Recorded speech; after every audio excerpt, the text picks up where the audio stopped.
The morning air hung thick over the Tennessee wilderness, still and silent, as if the world itself held its breath.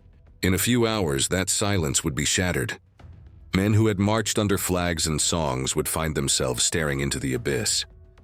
The fields around a small wooden church called Shiloh would become a nightmare of mud, smoke, and blood, a place where innocents would die, and a nation would finally understand what kind of war it had begun. Stay with us, and make sure to subscribe, so you don't miss the next chapters of our journey through the American Civil War. The spring of 1862 brought new hope to the Union. Victories at Fort Henry and Fort Donelson had made a name of an unlikely general, Ulysses S. Grant. Quiet, rumpled, and fearless, he had done what others would not: fight. His victories opened the rivers of Tennessee, splitting the Confederacy's western flank, and giving the North its first real momentum. The newspapers called him Unconditional Surrender Grant. Soldiers called him simply the man who wins. By early April, Grant's army, nearly 40,000 men, camped near a small log chapel known as Shiloh Meeting House. The weather was warm, the grass green with spring. The men cooked, drilled, and wrote letters home. They believed the worst was behind them. The Confederates were on the run, they said. Soon they'd march south, take Corinth, maybe even end the war by summer. They didn't know that just a few miles away, in the woods to the south, another army was gathering, 40,000 Confederates under General Albert Sidney Johnston, preparing to strike first. At dawn on April 6th, the earth trembled. Then came the sound, a low, rolling thunder that wasn't thunder at all. Cannon. The forest erupted with musket fire. The surprise was total. Union soldiers were still cooking breakfast when the first bullets ripped through their tents. Horses bolted, drums beat out the alarm. The air filled with shouting, smoke, and the whine of shell fragments slicing through trees. The Confederates charged in waves, screaming the rebel yell as they drove the blue lines backward toward the Tennessee River. Grant was miles downstream when the fighting began. He heard the distant cannon and rode hard toward the front. When he arrived, the world around him was chaos. Men running through the woods, commanders shouting orders no one could hear, artillery booming through clouds of white smoke. The neat lines of his army were gone, swallowed by confusion. He dismounted, grabbed a field glass, and took in the horror. Every inch of ground was being contested. Every fence, every tree, every log turned into a barricade. This was no parade, no planned engagement. This was survival. They had come to Tennessee expecting one more victory. What they found instead was hell on earth. By mid-morning, the battle raged across miles of forest. The smell of powder and blood mixed in the air. The roar of musketry was so constant it became a kind of storm, deafening, endless, and close.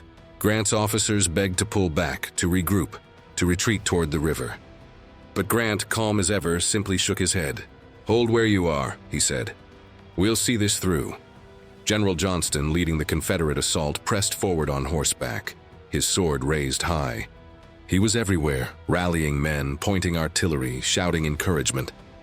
In a war already thick with death, Johnston's presence was electric.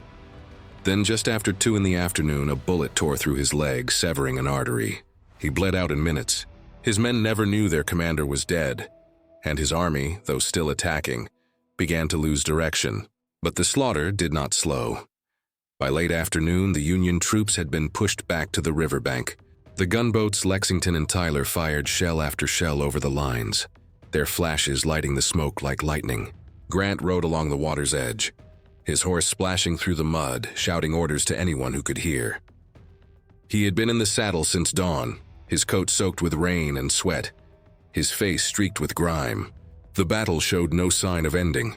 As darkness fell, the guns fell silent. The screams of the wounded filled the void. Thousands lay in the mud calling for water, for mothers, for God. A cold rain began to fall. Grant sat beneath a tree, his boots caked with mud, his shoulders sagging under the weight of what he'd seen. Beside him rode his friend William Tecumseh Sherman, whose arm was bandaged and coat torn. Sherman looked at the field, the dead piled between the lines, and said quietly, "It's been the devil's own day, Grant." Grant didn't look up. "Yes," he said. "Lick 'em tomorrow, though." In the rain-soaked night, the difference between victory and annihilation came down to one man's refusal to quit. At dawn, the storm broke. Reinforcements under General Buell had crossed the river in the night, 30,000 fresh troops ready for the fight. The Union line surged forward, cannons roaring, muskets blazing. The Confederates, exhausted, leaderless, starving, fought fiercely but could not hold. Step by step, the Union Army retook the ground it had lost. The air shook with the roar of battle, and by afternoon the rebels began to fall back toward Corinth.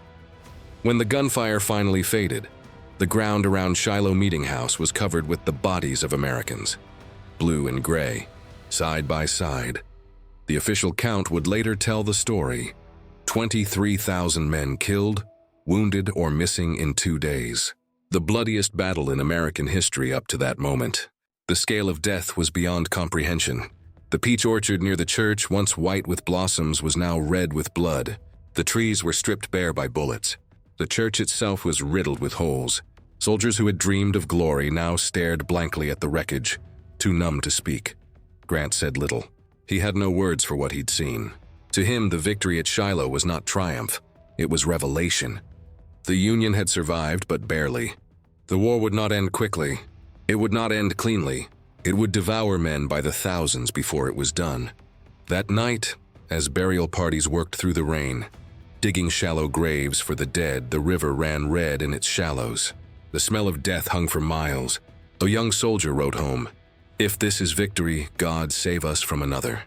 In the North, the news of Shiloh struck like a blow to the heart. Papers called it a massacre. Politicians demanded Grant's removal. He is reckless, they said.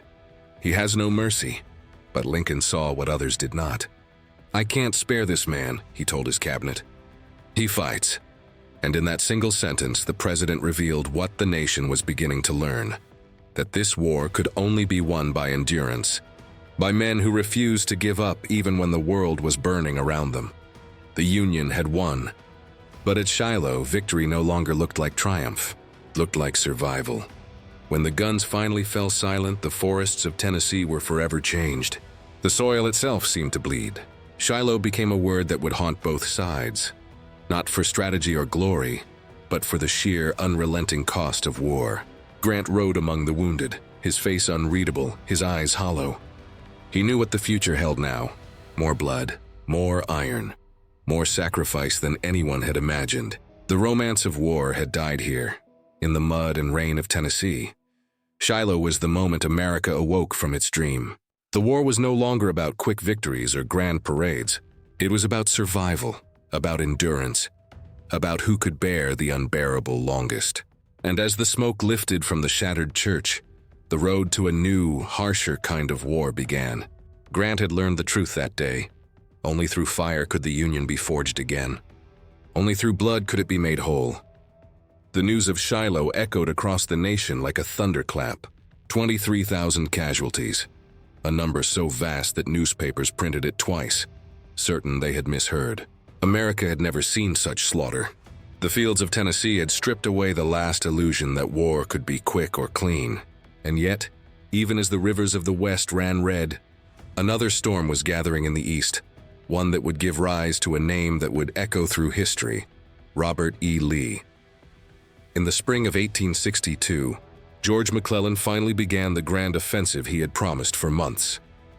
His plan was bold: to move the entire Army of the Potomac by sea to the Virginia Peninsula, then march northwest toward Richmond, the Confederate capital. McClellan called it the Peninsula Campaign. It was to be the masterstroke that would end the rebellion. He had more than 100,000 men, the largest army ever assembled on the continent. His troops adored him. They called him Little Mac, the man who would bring them victory and send them home. But behind the pageantry and polish, McClellan's caution shadowed every move. He saw enemy strength in every tree line, spies in every shadow. While his men slogged through the mud of Virginia, building bridges and digging trenches, the Confederate defenders under General Joseph E. Johnston prepared their own lines outside Richmond. The two armies stared at each other for weeks, neither striking first. In Washington, Lincoln grew restless. The country was bleeding, and McClellan's army, splendid, disciplined, magnificent, refused to move. By May, the president's patience had worn thin. He wired McClellan repeatedly, "You must act." The general replied with endless reports, excuses, and requests for reinforcements. He saw himself as the savior of the Union, yet trusted no one, least of all his commander-in-chief. He wrote privately to his wife, calling Lincoln an ape and a well-meaning fool. But the real fool, Lincoln feared, was the man who would not fight. Then, in late May, fate intervened. During the Battle of Seven Pines, Confederate Commander Johnston was badly wounded. His replacement was a Virginian with calm eyes, gray hair, and a quiet confidence, a man the South barely knew, but would soon revere, General Robert E. Lee. From the smoke of defeat, a new figure rose, one who would change the war's very shape. Lee had once served in the U.S. Army with distinction, even offered command of the Union forces before the war began. But his loyalty lay with Virginia, and when his home seceded, he followed it. Until now, he had remained largely in the background, an advisor, a planner, a man waiting for his moment. Now that moment had come. Lee saw at once that McClellan's caution was his weakness. He reorganized the Confederate Army, digging defenses and preparing bold counterstrokes. The men under him noticed the change immediately. He was not loud or dramatic. His authority came from calm conviction. "We must strike while the iron is hot," he said. "We must make them fear us." The first test came in late June, when Lee launched a series of attacks that would become known as the 7 Days Battles. For a week, the forests and fields around Richmond shook with cannon fire. Lee's army, smaller, poorly equipped, outgunned, struck with relentless fury. The fighting was chaotic and brutal. McClellan, convinced he faced overwhelming numbers, ordered retreat after retreat, even as his soldiers begged to stand and fight. One officer wrote bitterly, "Our general has the finest army in the world, and he is afraid to use it." McClellan spent more time composing telegraphs to Washington than directing the battle. To his staff, he muttered about political enemies, about spies in the capital, about betrayal. But to his men, he remained distant, cautious, always holding back. By the week's end, he had withdrawn his great army to the safety of the James River, abandoning his dream of taking Richmond. The campaign was over. The Confederates had lost more men, but they had won something far greater: hope. The South, starved and outmatched, had turned back the might of the Union Army. Crowds filled the streets of Richmond, cheering the name of their new hero. "Lee," they shouted. "General Lee." His calm courage and daring attacks had transformed despair into pride. Even those who doubted the Southern cause now believed in its general. The tide of war had shifted, and with it, the balance of faith. The South had found its champion, and the North had lost its nerve. In Washington, the reaction was rage and disbelief. Congressmen demanded to know how the largest, best-equipped army in the nation could be driven back by a smaller foe. Lincoln read the reports in silence, his hands trembling with exhaustion. He had hoped McClellan's campaign would end the war. Instead, it had prolonged it. "If he had the will of Grant," Lincoln told an aide, "we would have been in Richmond before the summer heat." But Grant was in the West, still pushing along the rivers. In the East, the war belonged now to Lee, and Lee wasted no time pressing his advantage. He reorganized his command, tightened discipline, and turned his men into a fighting force of remarkable speed and aggression. His partner in this transformation was his most brilliant subordinate, Thomas Stonewall Jackson, the stoic Virginian who had stood like a wall at Bull Run. Together, Lee and Jackson became a force of nature. Their strategy was simple: move fast, strike hard, disappear before the enemy could react. They outmaneuvered larger Union forces again and again, turning the Virginia countryside into a chessboard of smoke and death. McClellan, humiliated and paranoid, blamed everyone but himself. When Lincoln visited his camp, McClellan refused even to see him. The president left without a word, his face drawn and pale. By August, Lee was ready to take the fight beyond Virginia. His army, hardened by victory, crossed into northern territory. The message was clear: the South could fight not just to defend, but to invade.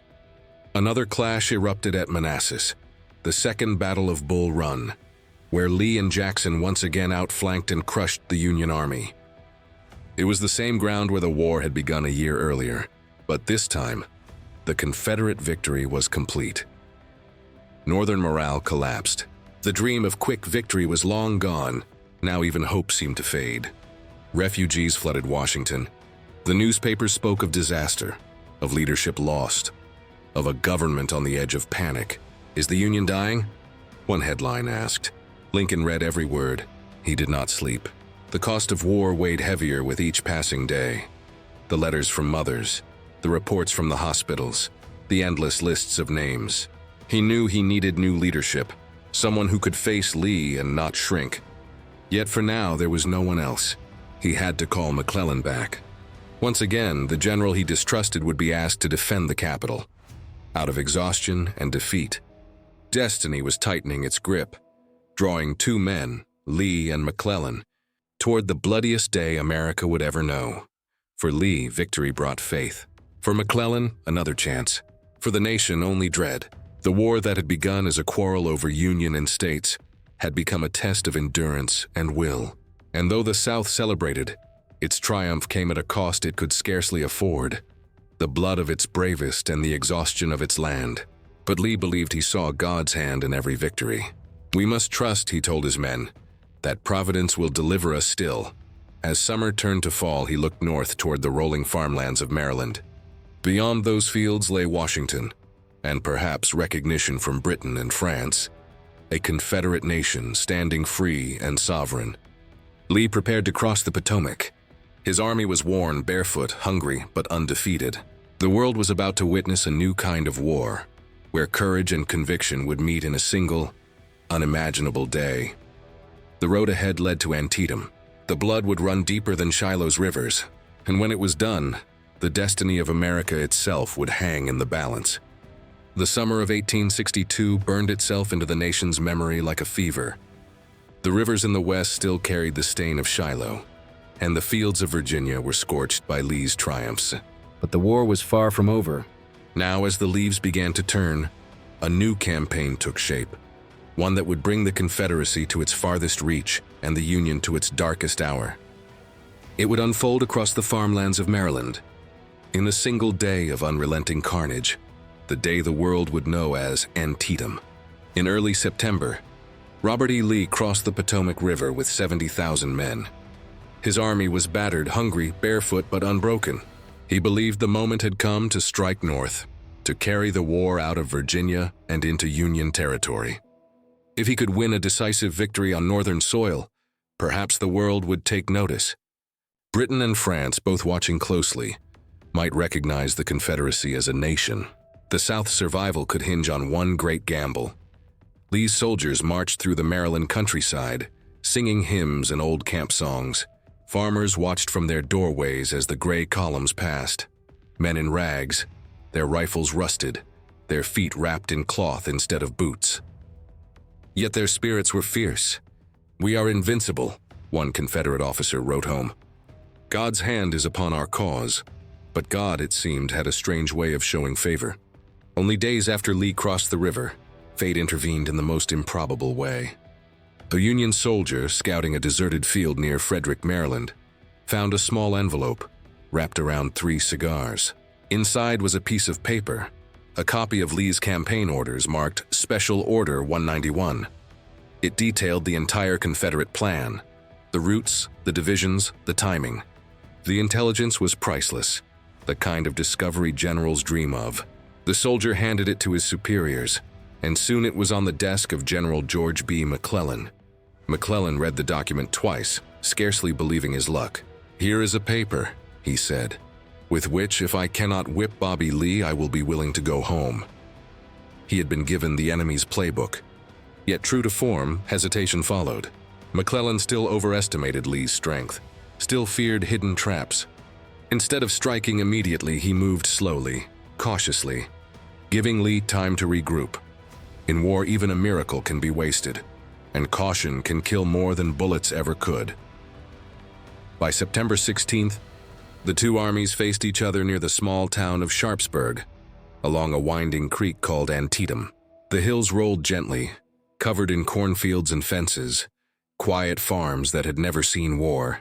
That night, the soldiers slept uneasy. Some wrote letters home, others prayed. One Union private scribbled, Tomorrow will be the hardest day the world has ever seen. When the dawn broke on September 17th, the first light fell through mist and smoke. The cornfield north of Sharpsburg shimmered with dew, and within moments it was on fire. Union troops under General Joseph Hooker advanced through the stalks, their blue lines cutting across the gold. From the trees ahead came the crack of musket fire, sharp and steady. Confederates hidden among the rows poured volleys into the advancing ranks. The cornfield vanished in smoke. Men fell by the hundreds. Officers shouted orders that no one could hear. In less than 30 minutes, the ground was carpeted with bodies.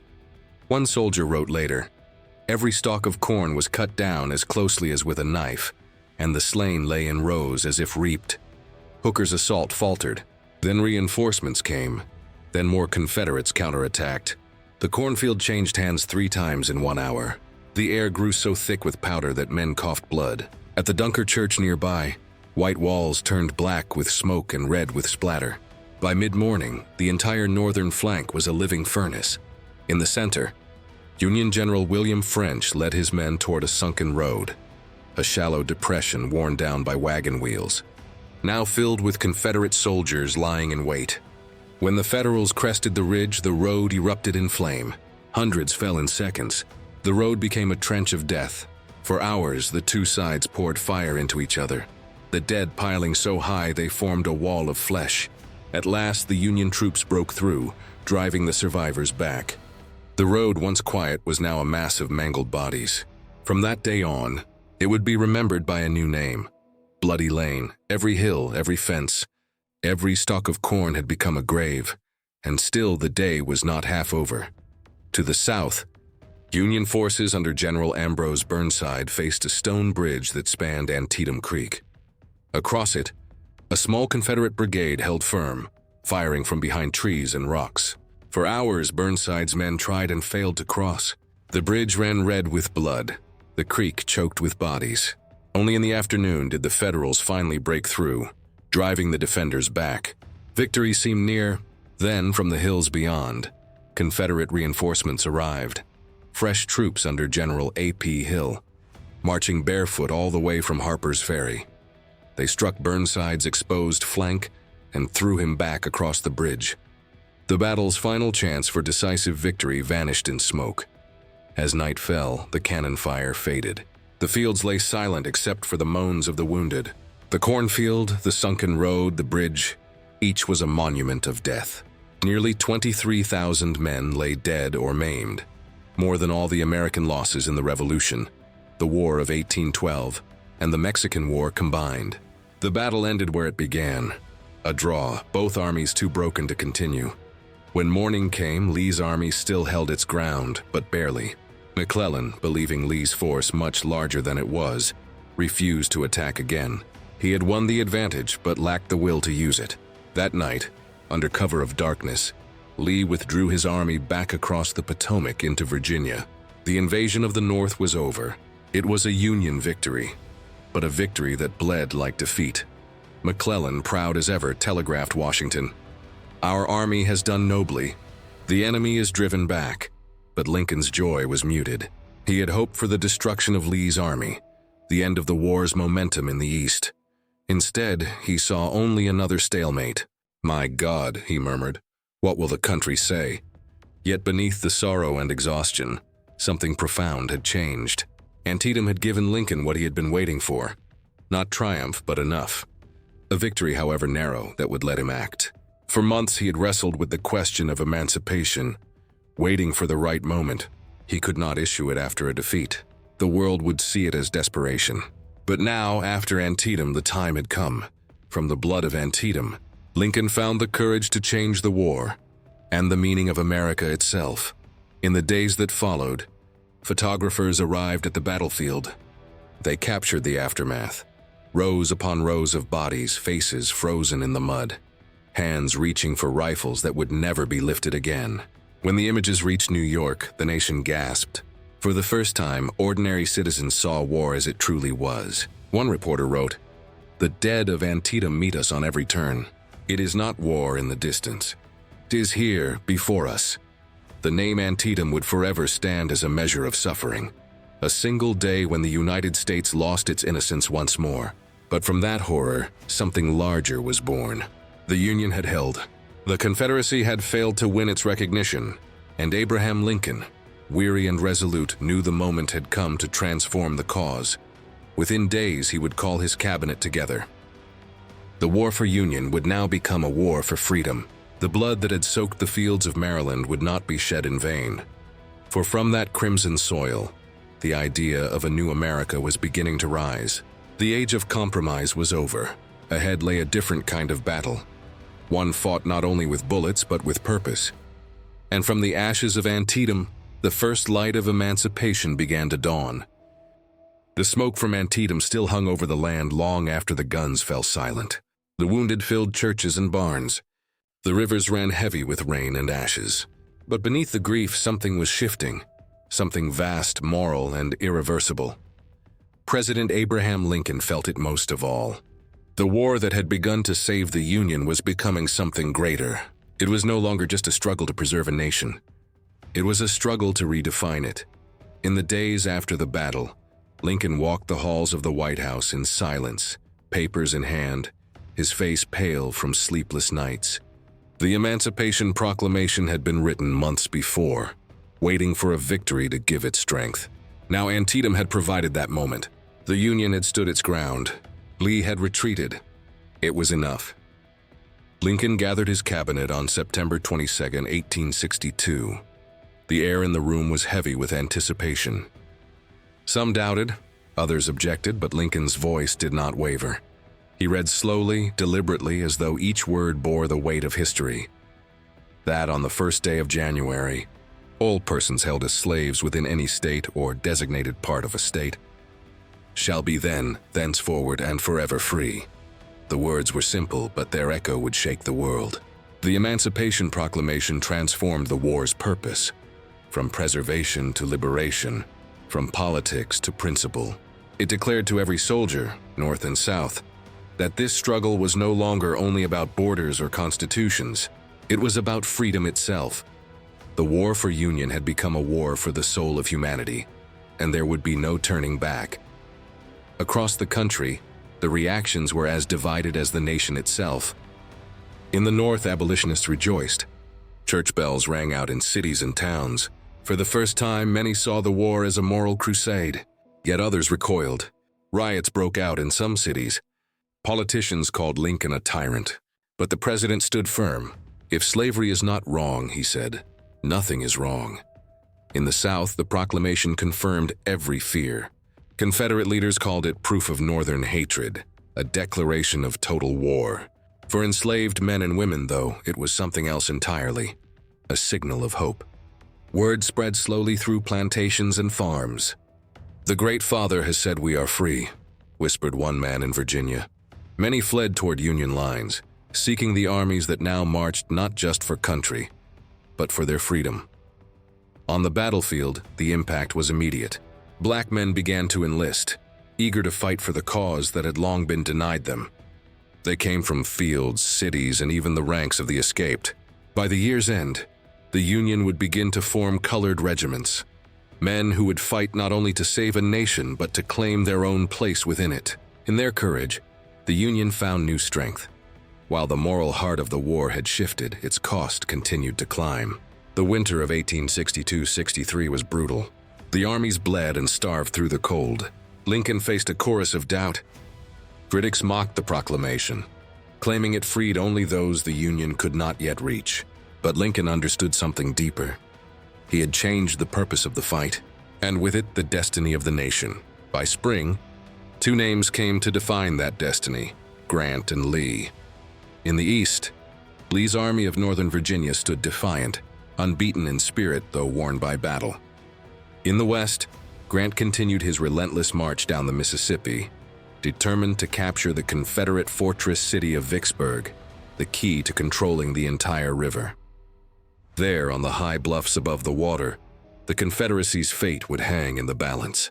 The siege began in May 1863. Grant's forces surrounded the city, cutting off food and supplies. Shells rained down day and night. Inside the walls, civilians dug caves into the hillsides for shelter. Mothers soothed hungry children with songs as the ground shook from artillery. "We are living like rats," wrote one woman. Yet still, the Confederate defenders refused to surrender. Grant, unshaken, tightened the noose. "I propose to fight it out on this line," he said. "If it takes all summer." While the world's attention turned to the fields of Virginia, the fate of the Confederacy was quietly dying in the mud of the Mississippi. Far to the north, another storm gathered, the largest battle ever fought on American soil. In early July, Lee launched a daring invasion into Pennsylvania, seeking one final decisive victory on northern ground. His army was lean but confident, hardened by triumph. The Union Army, now led by General George Meade, moved to intercept him. The two forces collided near a small town called Gettysburg. For 3 days, the earth shook with cannon fire. The first day saw chaos. Union lines pushed back through the town, men fighting from house to house. On the second, the Confederates struck the flanks at Little Round Top and the wheat field, where the grass turned red beneath the afternoon sun. On the third day came Pickett's charge, a mile-long advance across open fields under a storm of Union fire. Thousands fell before reaching the enemy lines. It was courage beyond comprehension and tragedy beyond measure. When the smoke cleared, Lee's army was shattered. He withdrew southward, his hopes of invading the North destroyed forever. At almost the same moment, 600 miles away, the Confederate garrison at Vicksburg finally surrendered. The Union flag was raised over the city on July 4, 1863. Lincoln, upon hearing the news, whispered, "The Father of Waters again goes unvexed to the sea." The Mississippi was now in Union hands, and the South was split in two. In 1 week, the tide of war had turned. The twin victories of Gettysburg and Vicksburg marked the beginning of the Confederacy's end. In that summer of 1863, the price of freedom began to bear fruit. The long, hard road toward victory had finally begun to rise. Yet, even in triumph, the cost was unbearable. Gettysburg alone left 50,000 men dead or wounded. The fields lay covered in bodies, the air thick with the stench of death. Lincoln visited the town 4 months later to dedicate a new cemetery for the fallen. The crowd expected a long oration. Instead, he spoke for only 2 minutes. But his words would echo for centuries. 77 years ago, our fathers brought forth on this continent a new nation, conceived in liberty, and dedicated to the proposition that all men are created equal. He ended simply, "That government of the people, by the people for the people, shall not perish from the earth." The Gettysburg Address was not long, but it was everything. In that brief silence after the storm, Lincoln gave meaning to the suffering, a promise that the bloodshed would not be wasted, that from death would come rebirth. Among those reborn was the Union Army itself.